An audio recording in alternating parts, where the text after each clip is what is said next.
Bom dia a todos. Desculpa o atraso aí, houve um problema com a ferramenta, tá? Então, agradeço a presença de todos, tá? Aproveitem o momento. É uma praga muito importante que vem causando danos econômicos aí em toda a cadeia de produtivo do milho, tá? Então, pessoal, aproveitem esse momento, tirem suas dúvidas, tá? Iremos deixar aberto pelo chat, tá? Quem não tem uma conta no YouTube ou encontrar alguma dificuldade, tem um número fixado, tá? Tem um WhatsApp fixado na parte inferior, tá? Do chat, e vocês podem mandar por ali, tá? Ao final da live, a gente faz o esclarecimento das dúvidas, tá? As dúvidas aqui serão todas anotadas e tiradas no final pelo Favareto, tá? Por Favareto, com algumas considerações do Francisco Kirchner, que é o RTV Bayer, tá? Pessoal, um outro ponto importante, ao final da live, a gente fará um quiz, tá? Então, assim, quem permanecer até o final da live terá a chance de ganhar os prêmios, tá? E, por favor, se puderem, sigam a Santerra nas redes sociais. A gente tem a Santerra Agro no Instagram, que é @SanterraAgro, e temos a Santerra no Facebook, que é a Santerra Distribuidora. Então, assim, pessoal, aqui está presente Francisco Kirchner, RTV Bayer, eu me chamo Dercílio, sou coordenador comercial de toda a equipe técnica e comercial da Santerra, o Roberto Favareto, que é o MD da Bayer, e aqui presente também está o Tony e a Karen, que são pertencentes ao marketing da Santerra, tá, pessoal? Favareto, a palavra está contigo, tá? Muito obrigado pelo teu tempo disponibilizado também. Obrigado, bom dia a todos. Tá? Uma satisfação estar aqui conversando com as pessoas que atendem diretamente o agricultor. Eu me sinto muito feliz quando eu falo diretamente com essas pessoas ou com os próprios produtores, que é um atalho para que as informações cheguem mais rápido ao campo, né? Eu vou compartilhar minha tela aqui e a gente vai seguir aí no bate-papo. Não deixem de fazer perguntas, tá? Tragam as perguntas para o chat, que a gente vai respondendo, e caso a gente não consiga responder tudo, a gente se compromete de trazer as respostas também, tá? Então, meu nome é Roberto Favareto, eu tenho 17 anos de Bayer, né? Vim da empresa Monsanto, já tive aí na Santerra fazendo uns bate-papos há um tempo atrás, tá? E vou conversar aqui um pouco com vocês sobre complexo de pragas sugadoras, tá? E doenças na cultura do milho. Por que eu trago doenças nesse título, né? Porque tem muito a ver com o que aconteceu ano passado e a gente precisa esclarecer alguns pontos para entender como é que a gente segue com os manejos esse ano, né? Então, trazer um pouquinho para vocês aí, numa apresentação simples, tentar ser o mais didático possível, para que vocês realmente, o que vocês capturar aqui de novo, ou seja, um reforço do que vocês já sabem, consigam aplicar com rapidez no campo, né? Esse é o grande objetivo, né? Então, prazer realmente e conto aí com uma boa reunião e aí que todos saiam com alguma informação a mais aqui. Bom, o que a gente vai falar um pouquinho durante esse tempo que a gente vai estar junto aí, né?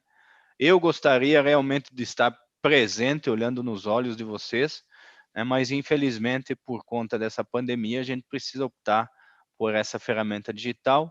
Então, vamos tentar ser objetivo para que o pessoal realmente fique conectado com a gente aqui e leve as informações para casa. Eu vou falar um pouquinho rápido aí do que foi histórico da safra, assim, em termos gerais, né? Aí falar da cigarrinha do milho, obviamente, que é o que tá preocupando muita gente, né? E consequentemente o que ela causa, né? Falar um pouco de percevejos, por quê? Porque no final, nós temos um problema de cigarrinha que aconteceu ano passado, de certa forma intenso em alguns lugares, mas os percevejos eles acontecem todos os anos, né? em alguns lugares causando dano maior, outros lugares causando danos menores, mas no final lá, quando a gente falar de controle químico principalmente, e algumas práticas agrícolas, você vê que estão conectados os manejos, tanto para cigarrinha quanto para percevejas. O complexo de doença, principalmente dando uma passada rápida sobre doenças de colmo e espiga, o que a gente viu na última safra, e muita gente aqui associou o complexo de enfesamento com o complexo de doenças do colmo e da espiga, e aconteceu algumas confusões aí na hora de fazer os diagnósticos. E, por fim, quais são as recomendações Bayer para a gente estar atuando nesse cenário, né? Aqui, como a Santera trabalha com agroceres, a gente pode até aí fazer alguma analogia durante a apresentação dos híbridos agroceres frente a esse cenário, tá? Então, o que aconteceu na safra passada, né? Um clima atípico, né? Tem um colega meu que fala que não existe ano típico, todos são atípicos. Mas esse da última safra realmente ele foi além, em termos de estresse hídrico, chuvas mal distribuídas, né? Nós tivemos, há tempo não se via o milho passando por um estresse muito grande durante o seu desenvolvimento vegetativo, né? Teve lavouras que tiveram o milho a partir de 3, 4 folhas, já vinha enrolado, já vinha com pouca água, poucas chuvas, né? Então causou um estresse para o milho no momento aí da definição do potencial, número de grãos por fileira, número de fileiras por espiga, né? E isso, em alguns lugares aí, durou essa estiagem 40 até 50 dias, né? Isso criou um impacto muito ruim para a planta. E automaticamente esse clima mais quente, mais seco, ventoso, que foi bastante, isso contribuiu para as pragas e os patógenos, né? Depois desse estresse, que nós tivemos aí uma temperatura mais fria no início, a estiagem aí durante o desenvolvimento da cultura, nós tivemos picos de temperaturas, assim, a amplitude térmica de alguns dias assim muito alta. Então, o milho em novembro aqui no Rio Grande do Sul teve lugares que teve geada, e depois em dezembro as temperaturas já atingiram picos elevados. Janeiro teve lugares aqui que ficou 20 dias chovendo todo dia, né, nublado. Então, realmente foi um clima diferente e complicado para a cultura e automaticamente favorável para os patógenos e para as pragas, né? Vários híbridos no mercado com o mesmo comportamento, isso não é exclusivo de uma marca, né? Alguns confundimentos que quem não conseguiu fazer essas análises, essas visitas, não conseguiu perceber, né? Por exemplo, híbridos que são sensíveis à cigarrinha, lado a lado, 2 híbridos, um apresentando grandes problemas de podridão de espiga e de colmo, e o outro sem nenhum sintoma de nada, né? O que gerava ainda mais dúvidas se nós estávamos falando só de complexo de enfesamento através da cigarrinha, ou se também existia aí a questão das doenças, e depois a gente vai abordar um pouco disso, né? É uma situação onde aconteceram o quê, principalmente? A presença da cigarrinha na área, tá? O complexo de enfesamento, principalmente nos plantios do tarde, e doenças que a gente não é acostumado a ver. Então, todo esse cenário, né, é novo. Então, é notório, ou é esperado que as pessoas que estão no meio não tenham uma experiência alta sobre o que aconteceu, né? A gente mesmo, no início aí, poxa, deixa ver o que está acontecendo, fomos para dentro das nossas pesquisas, estudamos, olhamos, e aí conseguimos andar um pouco no campo e ajudar aí em alguns diagnósticos, né? E aí, teve aqui algumas pessoas um pouco mais ansiosas por trazer um diagnóstico, que fizeram vídeos, fotos, distribuíram comunicado e diagnóstico assim nas redes sociais. Isso acabou generalizando esse diagnóstico, que nem sempre foi o diagnóstico mais claro. Enfim, uma situação de clima e de conhecimento do problema um tanto complicado. Então, isso realmente aconteceu na última safra, né? Quando a gente olha a questão de doenças, né, você tem as doenças do grupo 1, que a gente chama, as doenças do grupo 2, né, e basicamente nós aqui estamos falando de uma doença, né, sistêmica, né, que é o complexo de enfesamento.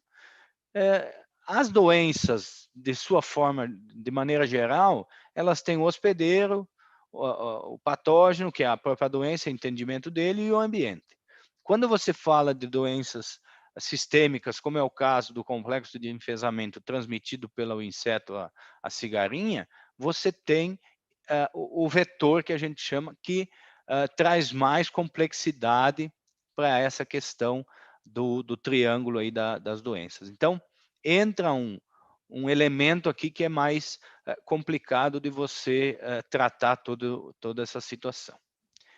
Mas, enfim, ela chegou, né? A gente já via essa cigarrinha antes, a Dálbulos, já via em algumas regiões, principalmente as regiões mais quentes, a costa do Rio Uruguai, aqui na divisa com a Argentina, a gente já via. Eu nunca vi ela ali na região da Santera, mas provavelmente ela já existia, né? E esse último ano ela esteve presente numa população altíssima, né? E aí a gente vai falar um pouco dela e eu começo aqui por um ponto muito importante, né? Essa cigarrinha Dálbulos, ela é um inseto monófilo. O que significa isso? Que ela se alimenta, sobrevive e se reproduz exclusivamente no milho. Então, vocês devem ter visto algumas fotos que rodaram aí do inverno, logo depois da geada, fotos de uma quantidade grande de cigarrinha em algumas situações, cigarrinhas em outra, né? Mas sempre ela estava numa planta de milho. Sempre essa foto era uma espiga de milho, era uma planta de milho, porque é ali que ela busca a sua sobrevivência. Então, ela não, ainda não se tem um relato claro se ela, quanto tempo ela pode sobreviver assim sem se alimentar, se ela pode ficar escondida no mato ou não, mas é claro, é visto e isso está bem claro na literatura que no Brasil ela é um inseto monófago, ou seja, ela precisa da planta de milho, e aqui a gente já começa a ir associando com os manejos que a gente vai falar lá no final, né? Então, se o inseto só vive de milho, o que nós precisamos? Uma das estratégias, tira o milho do sistema no momento em que eu não estou cultivando a safra. Pois a gente vai falar mais sobre isso, né? O que é importante saber na questão da cigarrinha, né? A gente tem aí três moléstias, né? 3 doenças sistêmicas que a cigarrinha transmite, né? Um deles é o enfesamento vermelho, transmitido pelo molicute fitoplasma, né? Então, por que é um complexo? Porque ela transmite 2 molicutes, que são bactérias do gênero dos molicutes, são bactérias que não têm parede celular, elas, a partir do momento que elas são introduzidas no floema, elas se misturam ao floema, vão entupindo os vasos, e aí começa a comprometer a translocação de seiva e a planta começa a se debilitando. E tem o vírus, né, do raiado fino, que também é transmitido junto nesse processo. Por isso que é um complexo. Você tem aí pelo menos 3 doenças sistêmicas bem claras atuando, né? Então, voltando aqui ao enfesamento vermelho, você tem uma planta aqui atacada pela cigarrinha, que ela tem essa característica aqui de avermelhamento das folhas, né? Qual que é a peculiaridade desse avermelhamento? Ele começa no ápice da folha, da borda para o centro da folha e vem descendo em sentido da base da folha. Aí você tem o enfesamento pardo, né, que é o espiroplasma, um outro molicute, que o sintoma é realmente essa coloração pálida, né, que começa da base da folha, da extremidade para o centro, indo em direção ao ápice, ao contrário do enfesamento vermelho. E o raiado fino é essa característica de uma risca de giz, que também o pessoal chama, no sentido das nervuras aí, fazendo a planta apresentar essas riscas sem coloração, no sentido das nervuras. O que é importante falar aqui? O sintoma, ele começa por aqui, pelas folhas, né? Depois ele atinge o colmo, com encurtamento de entrenó, e por fim, dependendo da quantidade de molicutes, você tem aqui a espiga deformada e um ataque na espiga também. Aonde tem folha vermelha, eu tenho complexo de enfesamento? Nem tudo é verdade. Por exemplo, alguém já passou aí na beira da estrada ou na lavoura e viu uma planta vermelha que passou aquele rapaz de bicicleta e arrancou umas espigas de milho. Aonde você tira a espiga, ou o milho não tem mais, a espiga foi, a translocação de fotoassimilados para a espiga foi prejudicada, ele não tem mais aonde mandar açúcares, ele também traz essa coloração avermelhada para a folha, né? E esse ano aconteceu muito que eu tive um fungo atacando aqui, né? Interrompendo o desenvolvimento dessa espiga, e a planta ficou vermelha. O produtor foi para a lavoura, viu a cigarrinha e aí associou isso à cigarrinha. Então, o que eu quero trazer aqui é nem minimizar o problema da cigarrinha e nem potencializar a questão das doenças, mas é tentar deixar claro para vocês o que é uma situação, o que é outra. Então, novamente, para mim ter um complexo de enfesamento atacando o sistema da planta, prejudicando a sua produção, os primeiros sintomas tendem, geralmente, quase em 100%, acontecendo aqui nas folhas do milho, e você tendo uma planta debilitada, uma planta diferente na lavoura. Também pode acontecer em espigas, né? Então, quando o dano é muito severo, você também tem esse dano se pronunciando na espiga. Então, aqui é o mesmo híbrido, sem complexo de enfesamento e com complexo de enfesamento. Uma espiga bem menor, grãos menores, menor número de grãos. Podendo chegar até a um perfilhamento de espiga. Por que acontece isso? Porque, de novo, a doença está aí nos vasos condutores da planta, né? Ela vai interrompendo a translocação de seiva, a planta tenta emitir uma espiga, não consegue, fisiologicamente ela já tenta uma defesa de emitir uma segunda espiga e acaba tendo perfilhamento nas espigas. Mas vejam que aqui ainda a planta está de pé, né? Sem espiga. Essa é uma planta com grande quantidade, grande chance de ir ao chão, pois o complexo de enfesamento aqui já atuou forte, né? Aqui uma outra que algumas vezes acontece também quando eu tenho um ataque severo, mas esse é menos encontrado nas lavouras. O que mais a gente vê nas espigas é essa situação. Bom, então, entendendo aí, o primeiro sintoma que eu vou ver são nas folhas. E esse sintoma vai aumentando a sua severidade, né? E vai aí sim atacando as espigas. Você nunca verá uma planta com desenvolvimento normal, com a espiga normal, acamando ou quebrando por conta do complexo de enfesamento. Eu teria que ter ali nessa área os sintomas do complexo de enfesamento muito mais evidentes, né? Aqui, então, falando um pouco da Dálbulos, né? Ela aí tem mais ou menos aí 9 dias para a eclosão dos ovos, né? É interessante porque ela coloca os ovos embaixo da primeira camada de da folha ali de células, né? Então, o ovo fica protegido aí no limbo foliar, né? Então, ele fica, de certa forma, escondidinho, né? As ninfas aí ficam de 18 a 20 dias, né?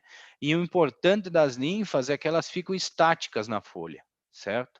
E aí que entra uma ação de um produto chamado Connect, né? Que ele é um produto translaminar. Ele entra, penetra na primeira camada aqui e controla muito bem as ninfas também. Mas isso é um caso que depois nós vamos falar.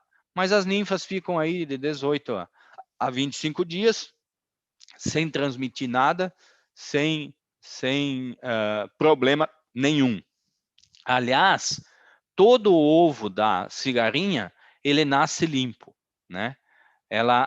O complexo de enfesamento, os molicútios e o vírus, não são transmitidos através dos ovos. Então, o ovo nasce limpo, a ninfa é limpa, ela precisa encontrar, na fase adulta, uma planta de milho contaminada, para poder se contaminar e depois contaminar outras plantas. E aqui a média de vida dela é 45 dias, né? Aqui ela coloca aí na faixa de 14 ovos por dia, 600 ovos por ciclo. Aqui a gente já começa a ver um dado interessante, ó. Ela dura em média 45 dias a 27 graus centígrados. Ela é muito dependente de temperaturas mais altas, né? Depois vocês vão ver aí temperaturas abaixo de 23, 23 graus, praticamente a atividade dela cessa, né? Tá aqui, ó, nesse gráfico. Então, o que eu tenho aqui? Eu tenho a efetividade do processo, né? E eu tenho a temperatura aqui embaixo. Então, vejam que quantidade de ovos por fêmea, ela tem uma quantidade de ovos boa, assim, que realmente atinge a eficiência dela em 26 graus. A taxa de eclosão dos ovos 26, 27 graus para mim ter uma taxa de eclosão de ovos satisfatória, né? A taxa de instars, ou seja, a passagem de instar, o crescimento do inseto, ele também depende de temperatura alta. Período latente também depende de taxa de migração do inseto, temperatura. Ou seja, com temperaturas aqui abaixo de 20 graus, praticamente toda a atividade, com exceção da taxa de transmissão, toda a atividade do inseto é muito baixa. Tanto o deslocamento, a migração, quanto a oviposição, quanto a eclosão dos ovos. Então, a temperatura tem fator direto nesse inseto. Então, aqui um pouco do resumo dele, né? Das características, né? Então, é um inseto. Isso aqui é uma coisa que vocês têm que gravar, tá? Ele é um inseto de hábito monófago, né? E no Brasil, somente ele sobrevive em milho. Isso é um ponto-chave para a gente saber, tá? Ele é altamente migratório, né? Aumentando a sua dispersão. Aqui está muito relacionado com temperatura e ventos, né? Eles podem até ser carregados por correntes de vento, né? Acima da altura do limite de voo, mas tudo isso interferindo muito a temperatura. Se eu tenho temperaturas aí abaixo de 23 graus, esse deslocamento já diminui muito, sabe? Elas geralmente alojam-se no cartucho das plantas, né? Que é onde você tem a maior facilidade de água, de encontrar água, né? E você tem aí a presença dela é mais crítica de V1 a V8, né? E a partir de V6 tem trabalhos que mostram que a perda de produtividade já é praticamente zero. Então, aqui vem um outro ponto, né? De confundimento. Cheguei na minha lavoura, encontrei as plantas, encontrei o 9025 ali, por exemplo, com espigas podres e com o colmo tombando, né? E vi aí folhas vermelhas, encontrei a cigarrinha, né? Bom, esse é um problema de cigarrinha. Até pedi para o RTV lá, ele coletou umas plantas, mandou para o laboratório, e o laboratório deu como positivo a presença de molicutes. Isso foi um fato que aconteceu muito esse ano, porque mesmo que a cigarrinha pique, se a cigarrinha picar a parte depois de V6 e V8, ela vai transmitir os molicutes e o vírus. Porém, esses molicutes, pelo tamanho da planta, ela já não vai fazer mais efeito na planta. Os vasos já aumentaram, a quantidade desses patógenos dentro da planta é menor por conta do tamanho do milho, não vai causar impacto em produtividade. Mas se você mandar fazer análise, você vai encontrar os molicutes na análise. Então, com base nisso, as pessoas diagnosticaram que aquela lavoura, que nós estava dando exemplo, tinha complexo de enfesamento. E, no fundo, o que estava causando o impacto ali era doenças de como e de espiga. Então, muito cuidado, atenção, para a gente, na hora de fazer o diagnóstico, né? Ela é inoculada direto no floema, né? Aqui, o ciclo de vida fortemente influenciado por temperaturas, aquilo que a gente já falou, né? Como eu disse antes, os ovos nascem limpos, não tem uma translocação transovariana, ou seja, transmissão transovariana, ele nasce limpo, né? Podem transmitir os dois molicutes simultaneamente, assim como o vírus, né? Baixa herbivoria, o que significa? Você não vai ver a cigarrinha comendo folha de milho. O dano físico dela na folha é praticamente nulo, certo? O que ela traz é um problema de uma doença sistêmica, né? Ela tem um hábito basicamente diurno, nos momentos de alta temperatura, né? E aí, taxa de migração aí na faixa, uma média aí entre 15 e 20 quilômetros, é onde eu tenho uma taxa de migração do inseto satisfatória. Então, esse é um pouco do desenho aí do que a cigarrinha, como é que ela é, né? O que ela gosta, o que ela precisa, né? Pode ter travado minha máquina aqui, não. Aqui.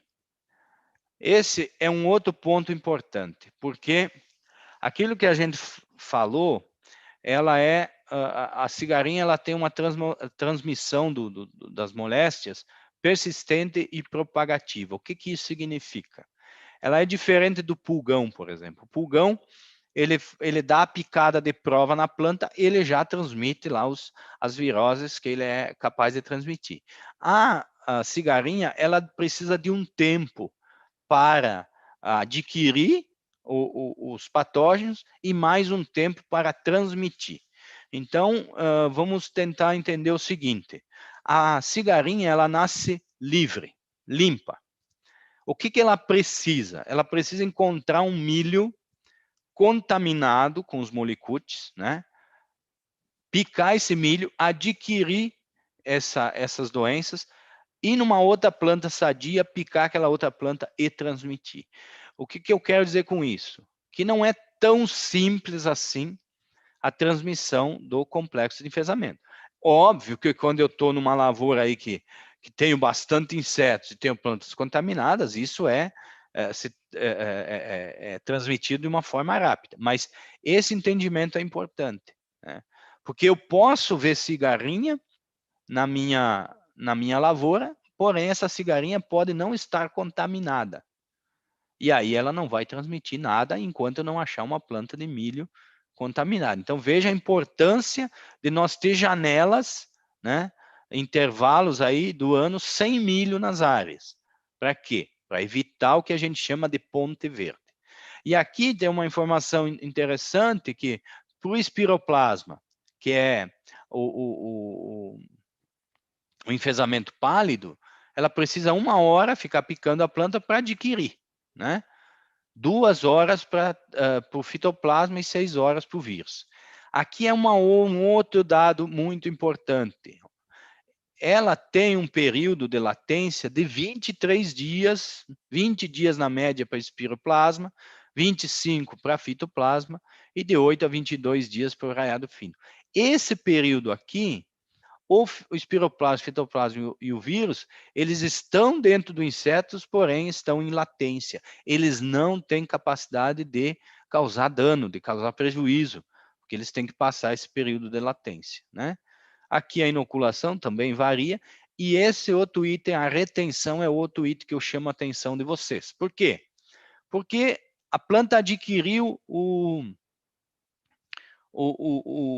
as moléstias, e ela não tem mais como, não encontra mais plantas de milho, ela não tem mais alimento para ir adquirir novamente o vírus, ou as moléstias.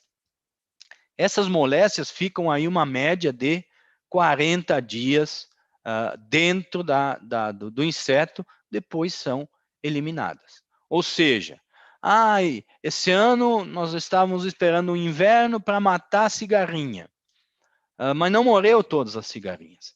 Mas se ela não encontrar mais plantas para se contaminar, ela em 45 dias, vamos fazer uma média aí, ela não tem mais o vírus dentro de si. Então, é uma situação importante também na hora de nós entender os monitoramentos, as épocas de plantio e tudo mais, né? Aqui mais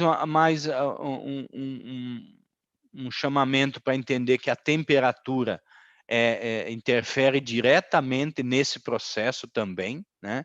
Então, a temperatura diurna tem que ser alta, 27 a 30 graus, a noturna 18, e temperaturas abaixo de 16 graus afetam muito esse sistema. Então, aqueles híbridos plantados mais no cedo, na abertura de plantio, é mais difícil de você observar complexo de enfesamento, por conta de que os insetos nascem livres, se elas vieram de um período mais longo, mas pode ser que elas eliminaram as moléstias, e esses insetos, até não encontrarem uma planta contaminada, eles não causarão problema. Aqui o trabalho que eu mencionei, quando a cigarrinha aí ataca em V1, a gente pode chegar a 60% de perda, e quando ela pica em V6, aqui praticamente zero de perda. A gente ainda trabalha aí com uma folga aí de 2 folhas, mas aqui o prejuízo a partir de V6 na planta é muito pequeno, né? Aqui, o que a gente viu na lavoura, já olhando um pouco para doenças, então você vê aqui, por exemplo, ó, uma planta de milho normal, você não vê uma folha com sintoma, nem do enfesamento pálido, nem do enfesamento vermelho, né? Você vê aqui também um colmo normal, uma planta normal, e a espiga, né, nesse caso aqui já podre, né, sem produzir grãos, né, dessa forma. Quando a planta para de produzir grãos aqui, a folha tende a ficar mais vermelha. Mas quando o sintoma na espiga está iniciando, você vê a planta com desenvolvimento normal. Então, quando eu tenho uma planta com desenvolvimento normal, uma espiga com o tamanho normal, que começou a apodrecer, né? Ou se ela começou a apodrecer cedo, logo após a fecundação, aí você consegue ir lá e contar o número de fileiras, contar o número de grãos, né? E aí você vê que essa planta era uma planta normal. Se ela tivesse sido atacada pelo complexo de enfesamento, ela não seria uma planta normal. Ela teria sintomas foliares já, e aí sim, depois, afetando a espiga, né? Mas nesse caso aqui, que a gente está vendo aqui, são fotos de doenças, né? Provavelmente nós estamos falando aqui de Gibberella, Fusarium, Diplódia, né? Desse complexo de doenças de espiga, né? Isso aqui, né? Lavouras aí de milho com plantas normais, né? Que foram tombando, que morreram prematuramente, que acamaram mais cedo. Mas veja aqui como eu não tenho sintomas de foliares do complexo de enfesamento. Isso aqui também se trata de um complexo de doenças que ataca o colmo. Então, foi o que a gente teve bastante esse ano. Veja aqui, então. Essa é uma planta atacada, provavelmente aqui por Fusarium, Diplódia, né? Que morreu muito cedo, né? Atacou o colmo. Essa é uma planta normal, né, com desenvolvimento normal, que a espiga apodreceu muito cedo, provavelmente por um fusário aqui, ou associado com uma diplódia. Aqui uma planta que caiu, mas caiu em função do que? Essa planta, essa foto aqui, caiu em função do quê? Aqui o estrangulamento do colmo, provavelmente, né, associado a Pythium. Aqui, novamente, uma planta normal, ao seu lado também uma planta normal, simplesmente com a espiga podre, novamente fungos aqui, complexo de fungos de espiga. É difícil você dizer foi Fusarium, foi Gibberella, foi Diplódia, porque esses fungos, eles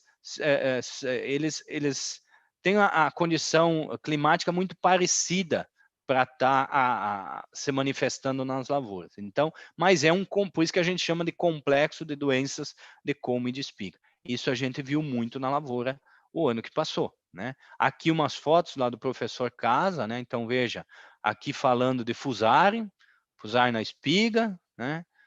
Fusarium no colmo, né? Aqui Gibberella no colmo, Gibberella na espiga, e aqui Diplódia no colmo e na espiga. Provavelmente, nas situações do ano passado, nós tivemos todos esses complexos de doença acontecendo, né?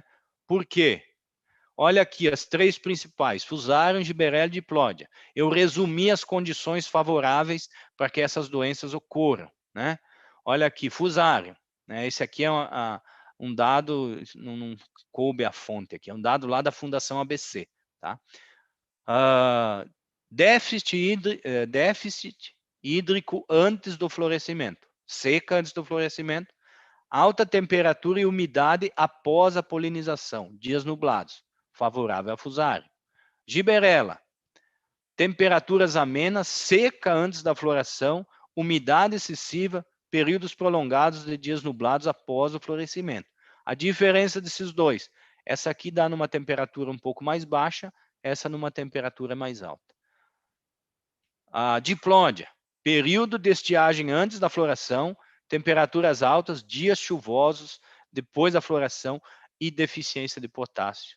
Ou seja, vejam como as três doenças relativamente desconhecidas e que trazem um prejuízo grande, porque atacam diretamente a espiga e diretamente o colmo, causando tombamento, as três bem com as condições favoráveis, bem como aconteceu nas regiões. Isso, quando a gente andou as lavouras, ficou evidente, né? Você pegava a região das Missões mais quente, você tinha muito mais Fusarium e Diplódia atacando o colmo e a própria espiga. Quando você ia para a região de Vacaria, Campos Novos, você tinha mais presença de Gibberella. E essas doenças foram associadas com o complexo de enfesamento. A entrada desses fungos é favorecida, ela é associada ao complexo de enfesamento? Sim, porém, nós precisamos evidenciar nas lavouras os sintomas foliares também das doenças. Nunca eu vou ver um fungo atacando uma planta que supostamente tenha complexo de enfesamento, sem eu ter a evidência do complexo de enfesamento, que é o sintoma foliar, é o sintoma de encurtamento de entrenó, diminuição no tamanho da espiga e tudo mais.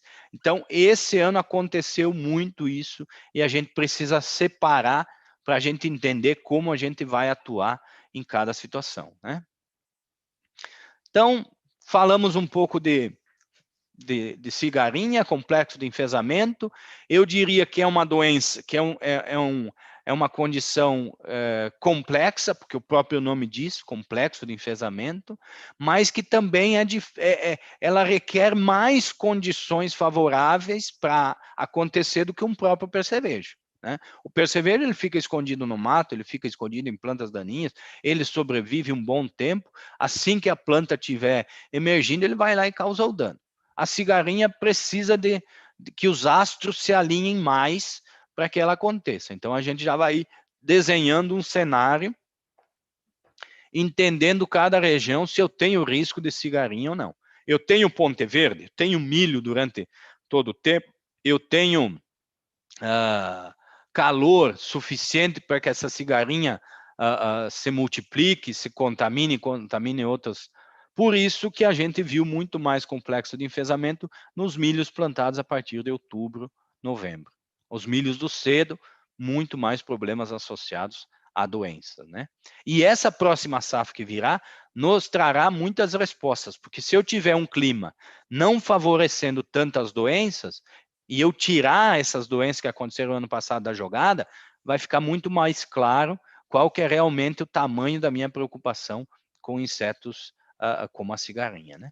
Aqui falando do percevejo, é uma praga que causa bastante danos às plantas e geralmente a gente vai ver o dano dele não nesse momento aqui, a não ser que a gente realmente vá para a lavoura e olhe, mas a gente vai ver a planta quando ela já está sem uma condição, sem condições de controlar e reverter a situação.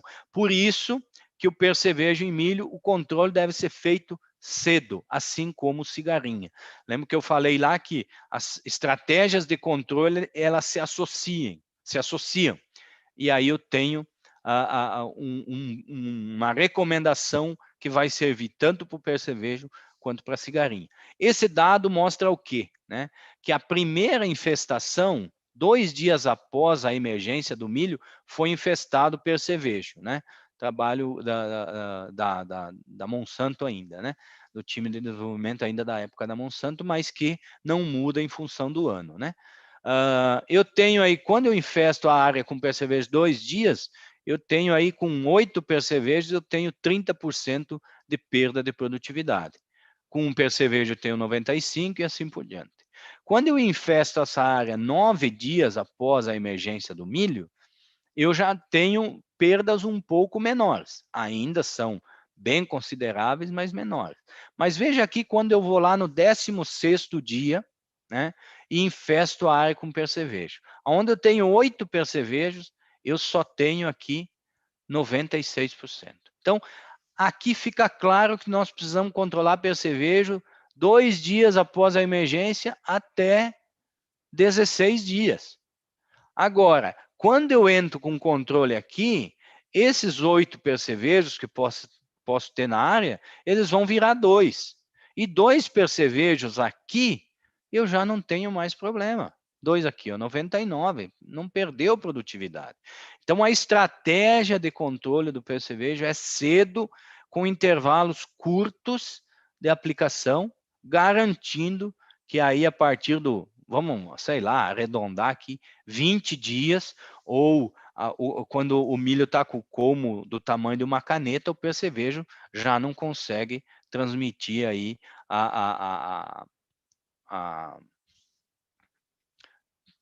transmitiu a doença, né? Já não consegue mais picar a planta a ponto de injetar toxinas e causar prejuízos na planta. Então, controle do percevejo cedo. Limpeza da área, né? As áreas têm que estar limpas, por isso que a gente vem batendo muito. Colheu a lavoura de verão, limpa essa área. Mantenha essa área no limpo. Faça uma cobertura que limite a questão das pragas, a questão das plantas daninhas, né? Então, você tem aqui um capim carrapicho, o percevejo fica escondido, uma malva, ele fica escondido, a trapoeraba é o principal local que ele gosta. Aliás, tem um trabalho da Coamo, se eu não me engano, é da Coamo, o pesquisador lá fez um trabalho medindo o quê? O percevejo, ele tem a capacidade de se desintoxicar. Ele vai, pica a planta, né? Pega, se essa planta foi tratada a semente, ele se contamina com o tratamento de semente. Se ele tiver uma planta de trapoeraba por perto, ele vai nessa planta, pica a trapoeraba e consegue eliminar aquele inseticida que ele acabou ingerindo. Então, essas plantas daninhas são chave para que o percevejo se reproduza e viva bem esperando o milho. Então, a dessecação antecipada, plantar com a área extremamente limpa, é o primeiro manejo eficiente para percevejo, né? Aqui, uma área dessecada antecipada, o número de adultos e o número de ninfas, na faixa de 5, né?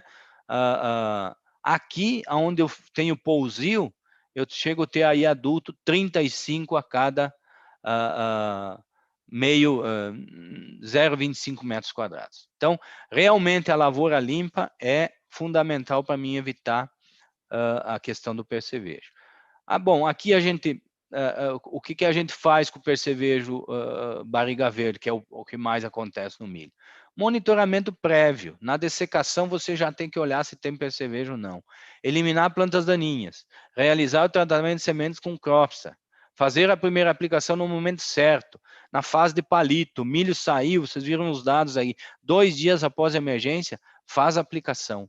Tá? E agora a gente traz um Curbix que você tem um efeito na palhada. Então, o Curbix vai ficar na palhada, o percevejo que circular pela palhada, ele vai controlar. Então, eu não vou aplicar o inseticida agora porque o milho não tem folha ainda. Aplica quando o milho está no palito, que a maioria dos produtos do produto Curbix vai ficar na palha, o percevejo vai circular por aí e vai matar, né? Então, a dobradinha Curbix e Connect é um excelente manejo tanto para percevejo, né, quanto para cigarrinha, né? A tecnologia da aplicação aqui respeitar, né? E aplicações aí das 7 às 11, das 16 às 19 horas, né? Evitar a aplicação de dias frios, chuvosos, mas esse é um pouco da visão geral, depois a gente fala um pouquinho melhor. Tá? Aqui trazendo um pouco do que é o Curbix, então, né? É um grupo químico do fenilpirazol, é um modo de ação que inibe o ácido GABA, né? Isso significa o quê? Que são muito poucos os inseticidas que estão nesse grupo, né? E a classe de inseticida de contato, e é um inseticida de contato e de ingestão. Então, é por isso a aplicação prévia vai ajudar ele. Aqui é um exemplo da soja, mas só para mostrar aí como ele funciona, né? Então, o percevejo, geralmente, ele tem todo ser vivo ele tem um estímulo para fazer alguma coisa. O cérebro manda uma mensagem para o corpo: agora eu vou levantar o braço, né? Ou agora eu vou bater palma, sei lá, né? Vou correr.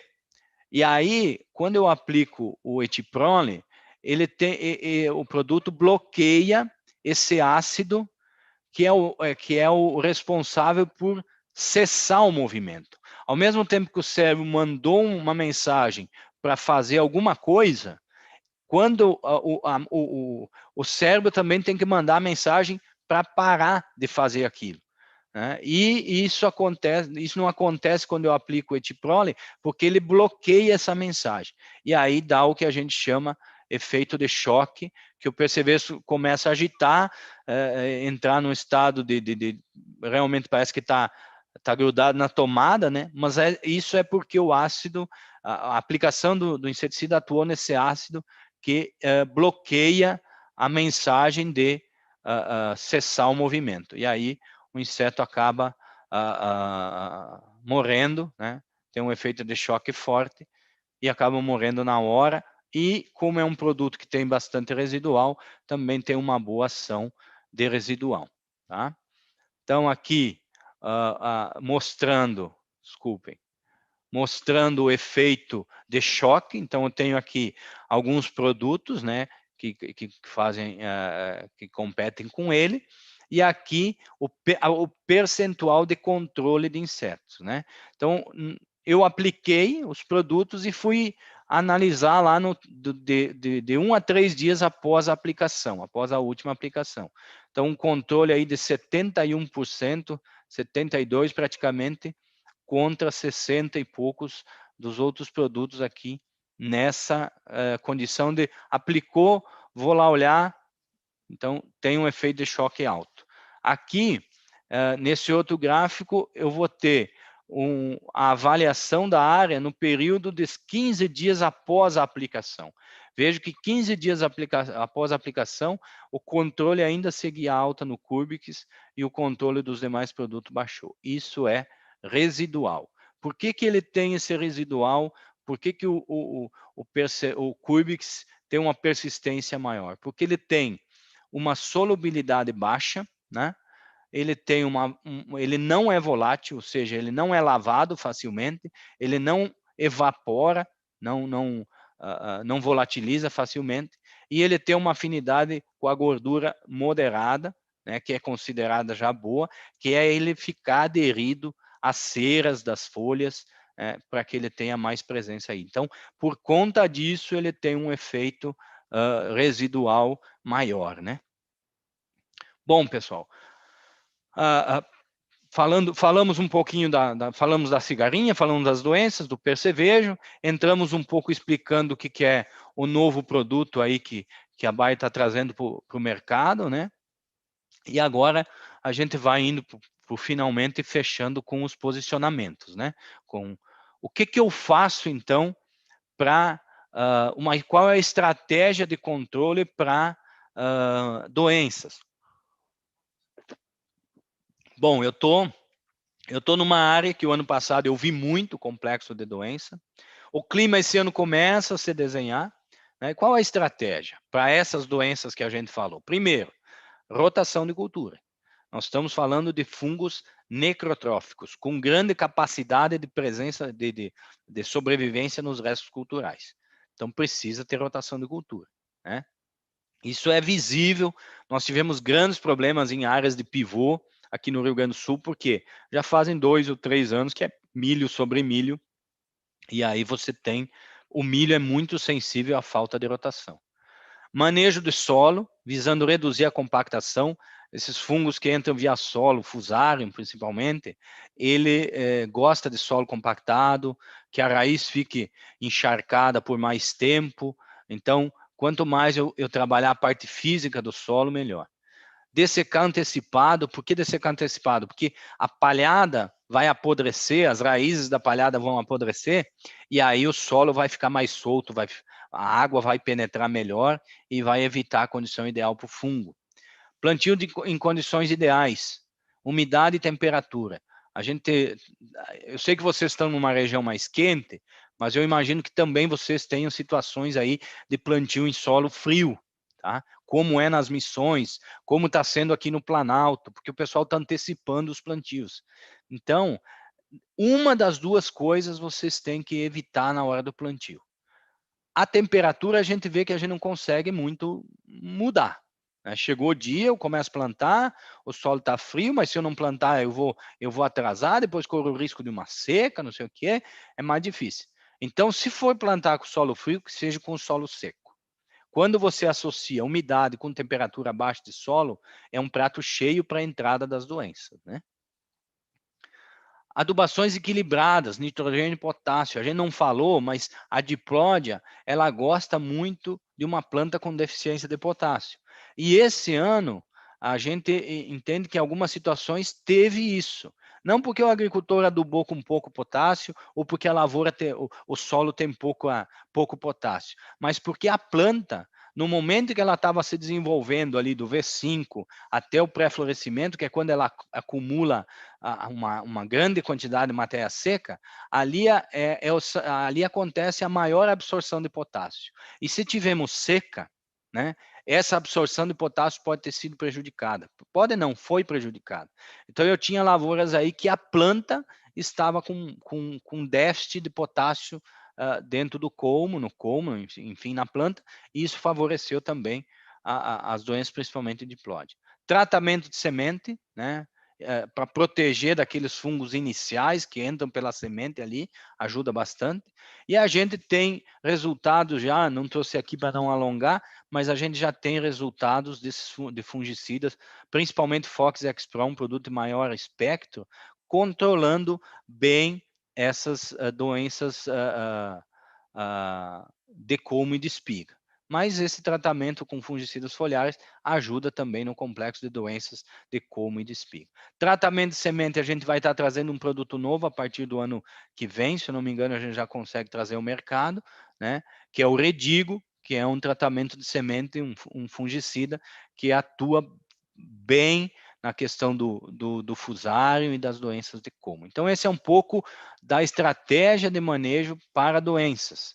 Para a cigarrinha, aqui eu vou pedir uma atenção de todos e que isso seja levado para outros órgãos, para colegas de cooperativas, para a sociedade agrícola, entendeu? Cigarinha, nós precisamos de um manejo regional principalmente no controle do milho voluntário. O pessoal esses dias sempre brinca comigo, porque o assunto cigarinha está muito quente, né? Na companhia, assim. O pessoal, e a geada aí, Favaretto, matou a cigarinha? Matou uma boa parte, eu falei, mas eu estou torcendo para que mate tudo o milho, porque se matar o milho, não tem mais alimento para ela. Então, o controle do milho guacho, o controle do milho voluntário, é a principal prática para controle de cigarinha. Monitorar, junho, julho, agora, nesse período, tem cigarinha? Tem milho ainda na lavoura? Quantos dias faltam para implantar o milho de novo? Eu tenho que eliminar esse milho pelo menos 45, 50 dias, que é aquele tempo que o inseto leva para eliminar os patógenos, né? Então, monitorar para ver o que está acontecendo nas lavouras, né? Plantio em janelas mais curtas. Quando eu tenho milho sendo plantado todos os meses, isso complica, favorece para a questão da cigarinha. Tratamento de semente com Cropster ajuda muito, né? Aplicações de inseticidas na parte aérea. Inseticida certo, na hora certa e com a frequência de aplicação certa, né? E a tolerância genética que ela é mais difícil de ser conseguida. A gente tem todo um programa de melhoramento genético voltado para híbridos temperados, né, e altamente produtivos. São feitos aqui em Coxilha, né? Para mim mudar o direcionamento da pesquisa para trazer mais tolerância genética, provavelmente eu vou ter que abrir mão de produtividade. E eu vou demorar pelo menos aí 6, 7 anos até que a gente consiga mudar esse programa.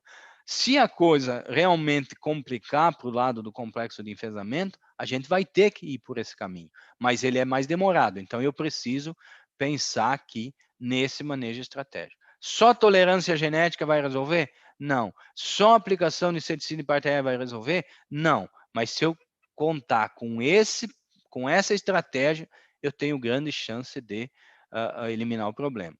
Tá? O Goiás, lá, uma região do Goiás, está muito sério o problema, porque as pessoas com pivô lá estão plantando 2 safras de milho. Então, eu tenho milho o ano inteiro, mano. E isso eu preciso traçar uma estratégia regional aí de ter esse vazio sanitário para milho, né? Aqui o posicionamento da Bayer, então, em relação ao tratamento químico, né? Então vejam aqui, eu tenho o tratamento de semente já, né? O TSI, ou então eu faço esse tratamento on farm, né? Dependendo, mas um tratamento de semente. E depois eu tenho, visando um manejo muito mais linkado com cigarrinha, eu faço aí a aplicação primeira de Curbix, né? Aí no 2 dias depois da emergência, né? E depois eu, a intervalos de cada 7 dias, ou até menos, a bula nossa fala em 7 dias, né? Então a gente precisa respeitar a bula. Né? Então, a cada 7 dias você pode fazer até 3 aplicações de Connect, né? Nessas doses que estão aqui.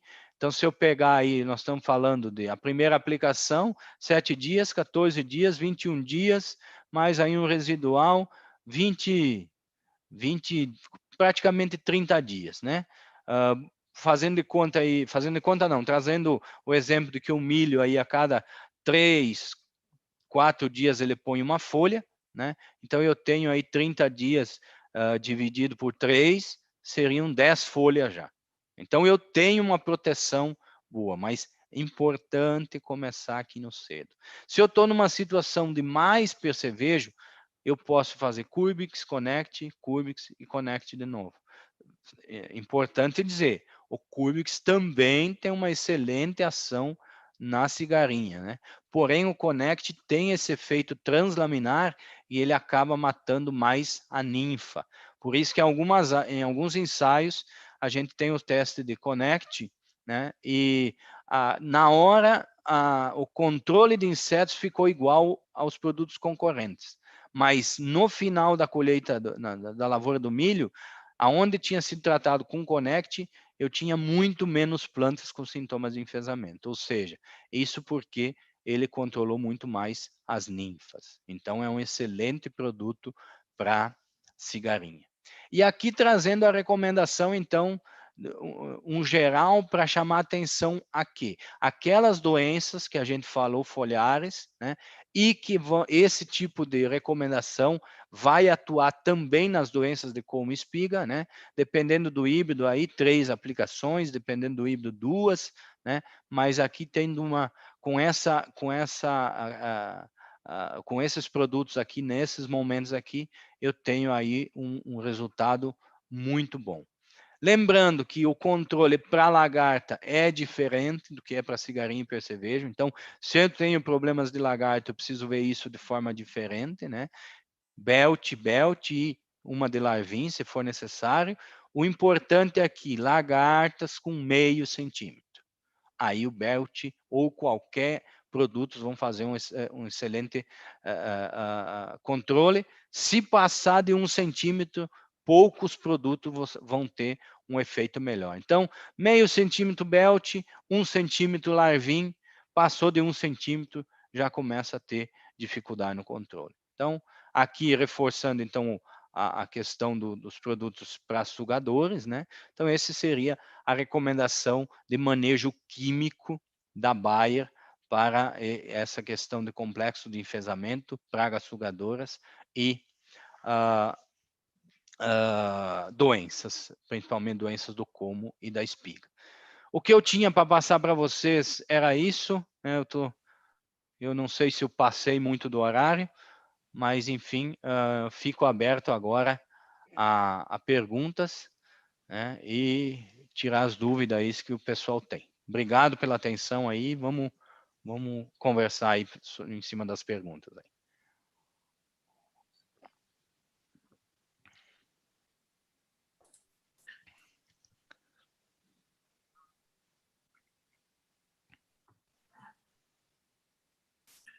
Olha aí, tá bom de prêmio, hein? Bom dia, gente. Então, nós vamos fazer agora um quiz, né, que será sobre os conhecimentos dessa palestra que nós tivemos agora. Então, em primeiro lugar, né, vai ganhar uma parafusadeira furadeira da Black & Decker, segundo lugar, uma churrasqueira da Mor, terceiro lugar, uma caixa com ferramentas. Então, como vai funcionar o nosso quiz? A gente vai colocar um link agora aqui no chat do YouTube, a gente vai fixar ali esse link do quiz. Serão 5 perguntas, né, a respeito de tudo que foi falado hoje. É necessário escrever o nome e o telefone. Então, quando vocês abrirem o link ali do quiz, vocês escrevam o nome e o telefone de vocês. Todo mundo vai ter 1 minuto para estar colocando essas informações. Cada pergunta do quiz serão 5 perguntas, elas vão aparecer por 20 segundos na sua tela. Então, por mais que você responda esse quiz de maneira rápida, o quiz vai computar o tempo que você respondeu, mas durante 20 segundos a pergunta vai ficar ali para dar tempo de todo mundo responder. Então, a forma que nós vamos saber quem é o ganhador é por resposta correta e quem respondeu mais rápido. Então, são as formas, né, de critérios de desempate. Então, nós vamos colocar ali agora o link. E logo que esse link aparecer, vocês já clicam e escrevam o nome e telefone de vocês e ele vai estar rolando. Já vamos colocar agora ali no YouTube. Se eu ganhar o primeiro lugar, eu já troco. Então tá, pessoal, a gente vai computar agora, né, o pessoal que ganhou o primeiro, segundo e terceiro lugar. Enquanto isso, a gente vai passar a palavra para o Francisco, para ele poder comentar as questões do quiz.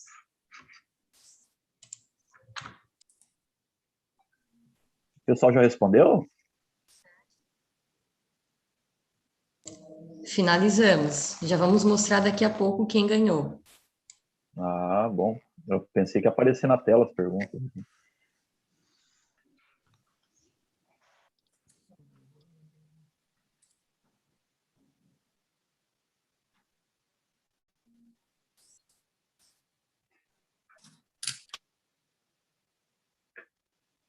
Então, pessoal, já posso comentar aqui, pessoal?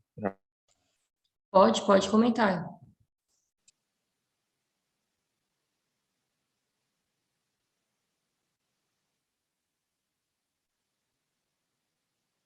Então, aqui, com relação à primeira pergunta aqui, né, só para a gente fazer um resumo, um fechamento, né? Manejo integrado de cigarrinha, quais ações devem ser tomadas, né? Então, todas as alternativas estão corretas, né? O Favaretto muito bem explicou, né? Fazer monitoramento.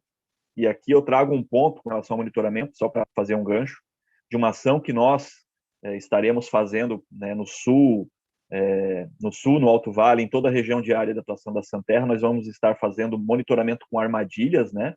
E no aplicativo Farmbox, com todo o mapeamento dessa presença ou ausência de cigarrinho. Então, nós vamos estar prestando esse serviço nessa safra, desse monitoramento, né, de uma maneira formal, né, de estar informando o mercado, né, a presença ou ausência da praga em cada uma das regiões. Então, a gente vai estar fazendo isso de uma forma regional, né, como o Favaretto muito bem explicou, né, que é uma praga que a gente tem que controlar de forma regional. Eliminar o milho tiguera, né, a tolerância genética de alguns materiais é importante também nesse manejo, e a aplicação dos inseticidas e o tratamento de semente, né, com produtos registrados para a cigarrinha, né? Muito bem lembrado. Pode passar para a próxima, por gentileza. Então, a segunda pergunta, né, era com relação à ecobiologia da praga, e isso é importante para a gente entender como a gente faz o manejo dela, né? Então, a resposta correta aqui é que são insetos altamente migratórios, então você tem novas cigarrinhas chegando o tempo todo nessa lavoura, e a transmissão, né, dos molicutes e do vírus, ela acontece principalmente na fase inicial da cultura, entre V1 e V8, né? E é por isso que a recomendação dos inseticidas e do controle é feita nesse momento, né? Pode passar. Então, falar um pouquinho do Curbix, né? E aqui, talvez, eu espero que o pessoal tenha ido bem nas respostas, né? Era para colocar a alternativa incorreta, né? Então, o Curbix, ele não é um produto sistêmico, né? E é por isso que a gente recomenda ele nessa primeira aplicação, onde a gente tem, no caso do milho, né, uma pouca folha ainda, né? Então, vai ter uma alta afinidade com a palhada, tem uma baixa solubilidade em água, né?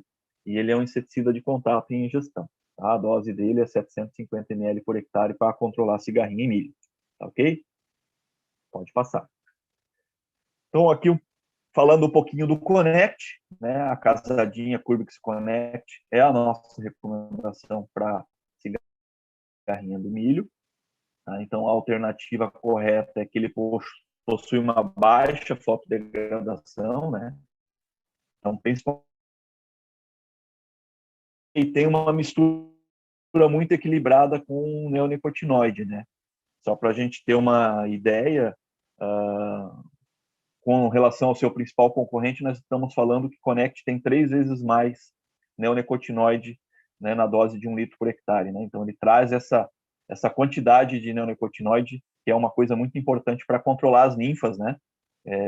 Que ficam normalmente embaixo da folha, né? Então, essa ação translaminar e sistêmica que o Connect tem. Pode passar. E aqui a última pergunta era com relação ao controle de cigarrinha do milho, qual a nossa recomendação? Tá? Então, a recomendação é Curbix na primeira e 3 na sequência de Connect, né? Para o produtor que eventualmente queira fazer mais uma aplicação, nós temos o respaldo de bula para mais uma de Curbix, no caso aqui para intercalar, se for fazer uma quinta, né? Mas a nossa recomendação básica é Curbix, Connect, Connect e Connect, independente da tolerância do híbrido.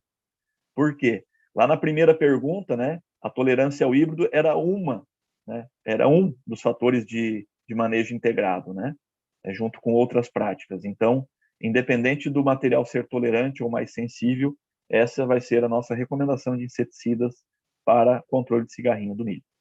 Tá ok? Então, os comentários que a gente tinha para colocar com relação às questões era essas, tá? Aí, se a Santerra quiser anunciar os ganhadores aí, depois eu volto fazendo um comentário sobre um outro assunto de forma bem rápida.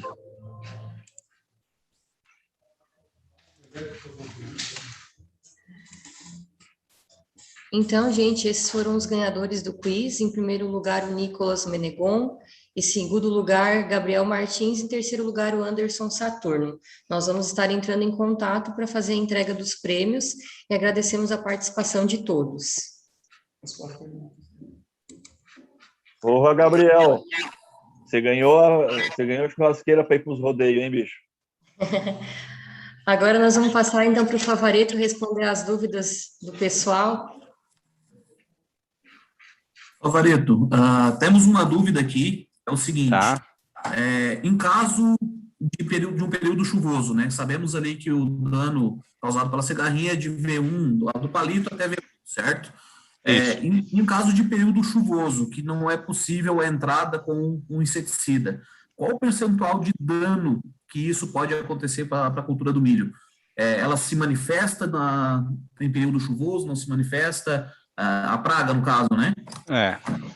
Bom, partindo de uma premissa que você já tenha o inseto na área ou nas redondezas, você vai ter as perdas de acordo com a suscetibilidade do híbrido e a pressão da praga, né? Quando eu tenho um empecilho de fazer uma aplicação, obviamente eu vou ter um controle mais ineficiente da praga e eu tendo a ter um pouco mais de prejuízo do que aonde eu consegui fazer todas. Porém, tem um ponto importante, que se eu tenho dias chuvosos, geralmente os dias que eles ficam chuvosos o dia todo, também a temperatura baixa. E a própria chuva inibe um pouco a atividade do inseto. Então, eu vou ter uma atividade do inseto menor, né? Mas eu não vou ter aplicação. Mas mesmo assim, eu posso ter um pouco de perda, porque a perda está muito relacionada à suscetibilidade do híbrido e à presença do inseto na região ali próxima da lavoura. Então, sempre que eu tenho uma aplicação prejudicada, eu vou ter um pouco de perdas. Eu não consigo quantificar o quanto mas porque está muito em função da quantidade de pragas e da suscetibilidade do híbrido, né? Chegou uma pergunta aqui pelo WhatsApp também, né? Temos que usar inseticidas para cigarinha e percevejo e também para as lagartas? Dependendo da sua lavoura, sim. Dependendo da lavoura, não. O ponto é monitorar, né? A gente sabe que o VT Pro 3 ele ainda tem uma boa eficiência nas lagartas, né? Mas dependendo do ano, da pressão da praga e do clima, eu tenho que entrar complementando a tecnologia com inseticida. Então, tudo que vai determinar é a presença ou não da praga, né? E o monitoramento da lagarta, você tem que ir para a lavoura, olhar, quando você viu o sinal de raspagem, você já vê como está essa lagarta. Geralmente, se a lagarta está aí com 0,5 centímetro, é porque ela não foi controlada pela biotecnologia, e aí eu preciso entrar com inseticida. E a Dálbulos, né, é presença ou ausência. Você viu a praga, você já começa a aplicar, né? Por mais que você possa ter visto ela numa outra área, numa outra lavoura, até mesmo na palhada, né? Você já tem que traçar essa estratégia de aplicar desde o início aí, né? Mas monitorar é uma ferramenta extremamente importante no manejo das pragas, né? Mais alguma coisa aí?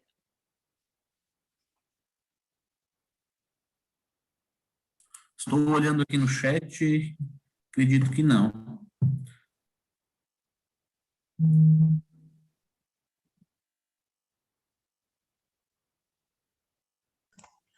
Então, fechou. Era as perguntas que tínhamos aqui. Vou só dar mais uma conferidinha no chat aqui rapidinho para ver se aparece mais alguma pergunta.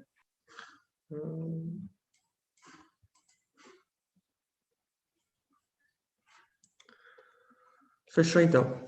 Então, eu gostaria de agradecer ao Vavareto pelo conhecimento compartilhado conosco, agradecer também a participação do Dercílio e do Francisco, né? E todos que puderam participar dessa live nessa manhã. Desejamos a todos aí um ótimo dia.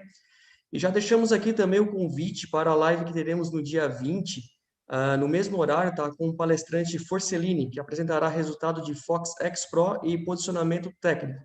Então, obrigado a todos, tenham um ótimo dia. Tchau.